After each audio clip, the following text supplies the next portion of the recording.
Yeah, I think that,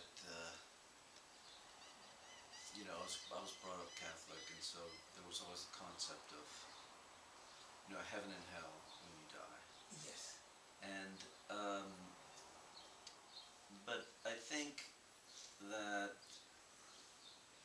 when you talk about, when people die, when they die, the way they approach death, uh, it really does have to do with what conclusion you draw, sort of, I think.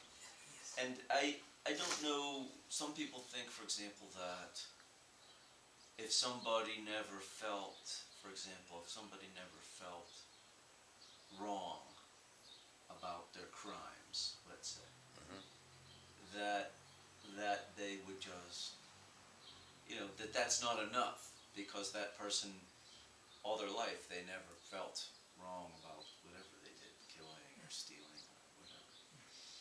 And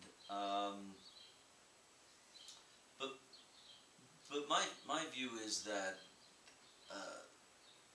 that somewhere, somehow, that there's some kind of consciousness of it. And to me, it's just like your last thought. That's it. That's the conclusion to your life. That's what you've concluded about it. Yes. And like what you're saying, if you're habitually in the habit of worrying about the past or the future or whatever it is, then that's more likely going to be the state you're going to be in. Yes. When you die. So life continues, and just to clarify, in Christianity, it's a permanent heaven and permanent hell, which is not logical. If you consider law of karma, everything begins and ends.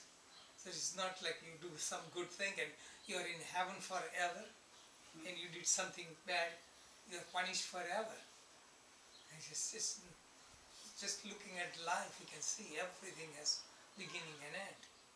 So you have good karmas, you have good reward, bad karmas, some punishment, but then there is a chance. So there is no sin, no guilt, it's just ignorance. Clouds of ignorance can be removed.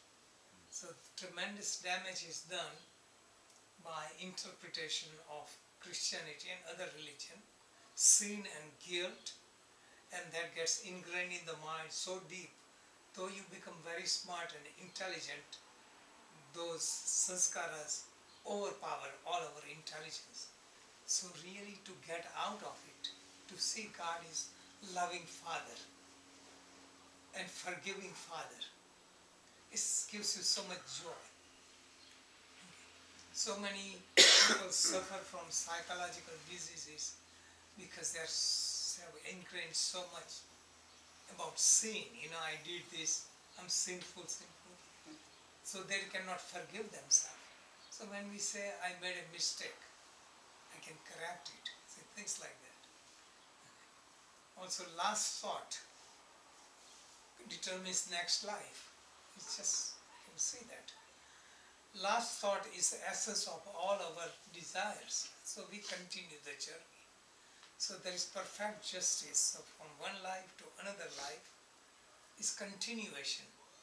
From first grade to second grade to third grade, we just constantly evolve. And we are presented with different lessons to learn. So this is what we learn in school. So many people may be of the same age, same education, same financial status, could be on different scale of spirituality. Somebody, though intelligently very smart, both of them, but somebody could be very low on spiritual level or emotional evolution. See, this is possible. So we learn the lesson. So intellectual learning or getting anything from outside is only secondary. So that's why great yogis in India, many of them were illiterate, but they gained deep wisdom from within. So the real source of wisdom is within, through meditation, and not through intellect and scriptures and reading and being smart. And what is happening today is somebody is very smart, very skillful in vocabulary, good storyteller. People get impressed by them. But these people could be lost themselves. So if you follow anyone who is very smart and inspirational, you can evolve up to some point, but your life won't transform. On the other hand, somebody who has practiced, mastered it and have attained it, you stay in their presence, they call darshan. Just being in their presence or their touch can transform your life. You know, so those who live their life is charged with energy, and then they bless your touches. They say, okay, you are free from smoking today. You know, the power will be so strong, they can do it. Other people give lecture and lecture and lecture, you cannot attain. So the real journey is inward journey, and has nothing to do with external status. So it is inner journey. If you explore, you live with it, you think about it all the time. Yes, all the external knowledge is called avidya. Vidya is spiritual knowledge that liberates you, and all other knowledge other than knowledge of self is called avidya. So all the knowledge, in the world we get about history, science, geography, mathematics, whatever, actual knowledge is called avidya. Only knowledge called vidya is the one that gives you liberation. Sa vidya ya vimuktaye. It is vidya that liberates you. The knowledge that gives you peace and freedom is vidya. Other than that, all other vidyas are good for making living, name, fame, power, but they are not real vidya. This is from spiritual standpoint. So if you read through the books, you come across these terms, vidya and avidya. Patanjali says avidya, and literal translation is ignorance. See? That's why you have to know original word. Avidya, translated ignorance. So avidya means somebody is illiterate, is not college, doesn't have college degree, has avidya. That is not the right explanation. Okay.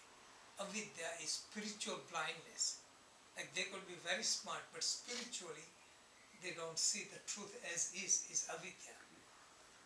There is no term in English to translate that. So we can say ignorance, and ignorance, we usually say this person is ignorant, doesn't know history, doesn't know this, doesn't know that.